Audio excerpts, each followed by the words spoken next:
नमस्कार दोस्तों, मैं हूं परवीन सानी। पूर्व आप नेता और कवि कुमार विश्वास को बीजेपी से जोर का झटका बहुत ही जोर से लगा है।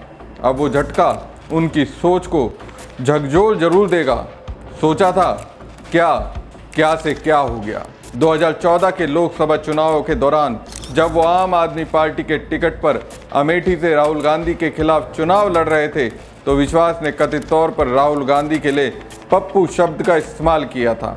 अब बीजेपी ने पूरी तरह से पप्पू बना दिया। फरवरी 2024 में विश्वास ने एक एक्स पर पोस्ट में संसद में नरेंद्र मोदी के भाषण की तारीफ की, जिसमें उन्होंने कहा गुजराती भाषी होकर भी संसद से लेकर देश भर की सभाओं तक सरल सहज हिंदी में वो जिस प्रकार से अपने विचार की स्पष्ट रेखा खींचकर दोनों पक्षों को सम्मिलित कर लेते हैं, तारीफ की। लेकिन इस तारीफ के बदले मोदी और उनकी बीजेपी ने क्या किया? एक सामान्य अंधभक्त की तरह उन्होंने कुमार विश्वास को लिया। पीएम मोदी पर कुमार विश्वास की तारीफों का कुछ असर नहीं हुआ। उल्टा हुआ ये कि अब तो वो मराठी बोलकर किसी और की तारीफ करने लगे। मैं वो वीडियो दिखाऊंगा जिसे देखकर विश्वास को गुस्सा आ रहा होगा। दोस्तों, कुमार विश्वास पूरी शिद्दत के साथ बीजेपी और आरएसएस की विचारधारा को इस वक्त बढ़ा रहे हैं। हालांकि इस क्रम में उन्होंने अपनी पुरानी विचारधारा को पूरी तरह से तिलांजलि दे दी। कुमार विश्वास ने जब से आम आदमी पार्टी छोड़ी है, उनकी विचारधारा और उनकी जुबान से निकले शब्द ऐसे रहे जो विपक्ष के लिए अंगारे और बीजेपी के लिए फूल बरसा रहे थे। इसके बाद ये कहा जाने लगा कुमार विश्वास बीजेपी के ना होकर भी बीजेपी की राजनीति को रफ्तार दे रहे हैं। बीजेपी और आरएसएस की जड़ों को मजबूत करने के लिए इनके फेवरेट सब्जेक्ट मुस्लिमों पर जहर कुमार विश्वास अपनी कविताओं के जरिए उगलते रहे। कभी सोनाक्षी सिन्हा और जहीर इकबाल की शादी पर उन्होंने धर्म के एंगल से टिप्पणी कर दी, जिसमें उन्होंने कहा अपने बच्चों को रामायण पढ़ाएं, नहीं तो आपके घर का नाम रामायण होने के बावजूद कोई और आपकी श्री लक्ष्मी को ले जाएगा। देखिए, ये निहायत ही व्यक्तिगत मामला था, लेकिन विश्वास को बीजेपी के लिए भक्ति दिखानी थी तो उन्होंने जहर उगल दिया। विश्वास के इस बयान को सोनाक्षी सिन्हा और जहीर इकबाल की अंतर धार्मिक शादी से जोड़ा गया, क्योंकि शत्रुघ्न सिन्हा का घर रामायण नाम से जाना जाता है। इस टिप्पणी की कांग्रेस नेताओं जैसे सुप्रिया श्रीनेत और सुरेंद्र राजपूत ने कड़ी आलोचना की, इसे घटिया और अशोभनीय करार दिया। श्रीनेत ने कहा था कि यदि विश्वास ने रामायण पढ़ी होती तो वो प्रेम की महत्ता समझते। अब देखिए, कुमार विश्वास यही नहीं ठहरे। साल 2025 में उन्होंने सैफ अली खान और करीना कपूर के बेटे तैमूर के नाम पर टिप्पणी कर दी थी। मुरादाबाद में एक कार्यक्रम में कुमार विश्वास ने सैफ अली खान और करीना कपूर के बेटे तैमूर के नाम पर अप्रत्यक्ष टिप्पणी की थी, जिसमें उन्होंने आक्रमणकारी के नाम पर बच्चे का नाम रखने की आलोचना की थी। उन्होंने कहा था कि तुम्हारी फिल्में हम देखें, तुम्हें हीरो बनाएं, लेकिन तुम अपने बच्चे का नाम एक लंगड़े हत्यारे और बलात्कारी के नाम पर रख दो, ये अब नहीं चलेगा। दोस्तों, इस तरह के ढेरों बयान कुमार विश्वास ने दिए थे, लेकिन बावजूद इसके कुमार विश्वास के हाथ खाली रह गए। जिस राहुल गांधी को 2016 में कुमार विश्वास ने देश के लिए बोझ कहा था, उसी कुमार विश्वास को मोदी शाह ने अपने लिए फैसले से बता दिया। अमल में वो दोनों ही तरफ की राजनीति के लिए बोझ हैं। तो सवाल है, ढेरों सारी तारीफों के बाद मोदी शाह ने उन्हें वो क्यों नहीं दिया जिसकी चाहत में वो आम आदमी पार्टी को छोड़कर बाहर आए थे। अपने दोस्त रहे केजरीवाल को खूब खरी खोटी सुनाई थी, उसके बारे में आपको बताएंगे दोस्तों। लेकिन मोदी शाह और बीजेपी की ओर से कुमार विश्वास को क्या झटका मिला है, विश्वास को जो दर्द मिला है, उसकी गवाही ये वीडियो दे रहा है। हुआ था, और जैसे ही कल उनका मुझे टेलीफोन आया, 8 बजे 44 मिनट्स पे टेलीफोन आया था, और हमारे प्रधानमंत्री ने मुझे कहा, उन्होंने पहली बात तो ये कही कि उज्जवल जी, मैं मराठी में कहूँ क्या हिंदी में बोलूं? मैं थोड़ा हंसने लगा, और फिर वो जोर से हंसे, फिर बोले। मैंने उनको कहा कि आप तो दोनों भाषा अच्छी तरह से जानते हैं, तो उन्होंने मुझे मराठी में पहले बात की, और उन्होंने कहा, उज्जवल जी, राष्ट्रपति महोदय आप पर एक जिम्मेदारी सौंपना चाहते हैं, क्या आप जिम्मेदारी ले सकते हैं? मतलब आप बताइए कौन सी जिम्मेदारी है। तो उन्होंने मुझे कहा कि हम राष्ट्रपति महोदय का ऐसा निर्णय है कि आपको राज्यसभा में लिया जाए ताकि देश के लिए, संविधान के लिए कुछ अपना शक्ति खर्च कर सके।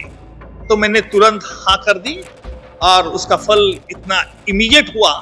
तो मैं हमारे देश के प्रधानमंत्री, भाजपा के जेपी नड्डा जी और गृह मंत्री अमित भाई जी और हमारे महाराष्ट्र के मुख्यमंत्री देवेंद्र फडणवीस, इनका व्यक्तिशः आभारी हूं, क्योंकि जो लोकसभा में मेरा डिफीट भी हुआ था उस वक्त उन्होंने मुझे कहा था कि उज्जवल जी, लाइफ में तो ऐसे होता है, लेकिन मैं वो भूल भी गया था क्योंकि मैं तो केसेस मेरी चला रहा था।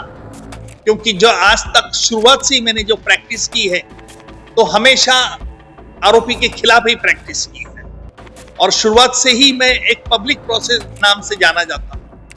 और इसलिए जो देश के प्रति, जो हमारे संविधान के प्रति खिलाफ जो षड्यंत्र करते थे, जिनको बड़े बड़े मर्डर्स करते थे, उनके खिलाफ मैं मामला चलाता और उसकी वजह से आज जो राष्ट्रपति महोदय मुझे विश्वास प्रकट किया, मैं इससे बहुत खुश हूं।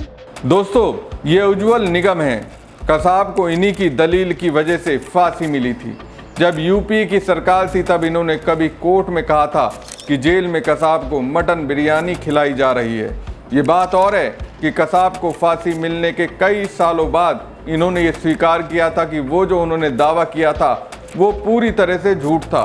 मतलब उस वक्त से ही ये बीजेपी के लिए नैरेटिव सेट कर रहे थे। अब इसके बाद 2024 में इन्होंने लोकसभा चुनाव भी लड़ा था, लेकिन उज्जवल निगम हार गए। अब इन्हें राज्यसभा सांसद बनाया गया है। दोस्तों, राष्ट्रपति द्रौपदी मुर्मू ने पूर्व विदेश सचिव हर्षवर्धन, मुंबई अटैक केस में सरकारी वकील उज्जवल निगम, शिक्षाविद सी सदानंद मास्टर और दिल्ली की इतिहासकार मीनाक्षी जैन को राज्यसभा के लिए नॉमिनेट किया है। गृह मंत्रालय ने जारी नोटिफिकेशन में बताया कि राष्ट्रपति ने चारों को राज्यसभा के लिए नामित किया है। पीएम मोदी ने उज्जवल निगम की तारीफ करते हुए एक्स पर कहा, अपने पुराने कानूनी कैरियर के दौरान उन्होंने हमेशा संवैधानिक मूल्यों को मजबूत करने और आम नागरिकों के साथ हमेशा सम्मान के साथ व्यवहार सुनिश्चित करने के लिए काम किया है। ये खुशी की बात है कि भारत के राष्ट्रपति ने उन्हें राज्यसभा के लिए मनोनीत किया है। उनके संसदीय कार्यकाल के लिए मेरी शुभकामनाएं। राज्यसभा के लिए मनोनीत किए जाने पर पीएम मोदी ने निगम से फोन पर बातचीत की। इसकी जानकारी खुद उज्जवल निगम ने दी। उन्होंने कहा कि मुझे मनोनीत करने के लिए मैं राष्ट्रपति द्रौपदी मुर्मू का शुक्रिया अदा करता हूं। जब मैं लोकसभा चुनाव प्रचार के दौरान पीएम मोदी से मिला था तो उन्होंने मुझ पर अपना भरोसा जताया था। कल पीएम नरेंद्र मोदी ने मुझे मेरे नामांकन की जानकारी देने के लिए फ़ोन किया। पीएम मोदी ने मुझसे पूछा कि क्या उन्हें हिंदी में बात करनी चाहिए या मराठी में। इस पर हम दोनों हंसने लगे। फिर पीएम मोदी ने मुझसे मराठी में बात की और मुझे बताया कि राष्ट्रपति मुझे जिम्मेदारी देना चाहती हैं। जिसके बाद उन्होंने मुझे राष्ट्रपति के फैसले के बारे में बताया। मैंने तुरंत हाँ कर दिया। मैं पार्टी नेतृत्व को धन्यवाद देता हूँ। दोस्तों, इन्होंने जैसी सेवा की उसी तरह की सेवा तो कुमार विश्वास लगातार बीजेपी के लिए कर रहे हैं। फिर 4 नामों में एक नाम राज्यसभा सांसद के लिए कुमार विश्वास का क्यों नहीं रखा गया? हालांकि कहा यह जाता है राज्यसभा सांसद नहीं बनने के कारण ही कुमार विश्वास ने आम आदमी पार्टी छोड़ी थी। मोदी शाह से लेकर बीजेपी सबको मालूम है कुमार विश्वास की चाहत राज्यसभा सांसद बनने की रही है, क्योंकि विश्वास ने कभी राज्यसभा जाने की अटकलों पर स्पष्ट रूप से ना तो हामी भरी और ना ही इनकार किया। दोस्तों, मोदी जी के बारे में एक बात कही जाती है, वो अपने शुभ चिंतकों के साथ हमेशा रहते हैं। कईयों को उन्होंने बहुत कुछ दिया, लेकिन तारीफदारी करने में अगर किसी के अंदर कन्फ्यूज़न रहता है, कहने का मतलब कि अगर कोई 2 नावों की सवारी करता है तो फिर वो उनसे बहुत दूर हो जाता है। याद कीजिए दिसंबर 2024 में लखनऊ में अटल गीत गंगा कार्यक्रम, जिसमें कुमार विश्वास ने सीएम योगी की तारीफ की और उनके नेतृत्व शैली को अटल बिहारी वाजपेयी की समावेशी राजनीति से जोड़ा। उन्होंने ये भी कहा था कि जब योगी आदित्यनाथ केंद्र में आएंगे तो लोग कहेंगे कि नरेंद्र मोदी अच्छे व्यक्ति थे। से कुछ लोगों ने योगी के भविष्य का प्रधानमंत्री बताने के रूप में देखा। इस बयान ने खूब चर्चा बटोरी थी। अब दोस्तों, बीजेपी में पीएम मोदी के विकल्प को लेकर इस वक्त किस तरीके की मारामारी चल रही है, ये किसी से छिपी नहीं है। खुद पीएम मोदी रिटायर होने के लिए तैयार नहीं है। ये बात और है कि आरएसएस रिटायर कराने के लिए बेताब है। खैर, और भी वजह हो सकती हैं। वजह जो भी हो, बीजेपी ने तो कुमार विश्वास को पूरी तरह से पप्पू बना दिया।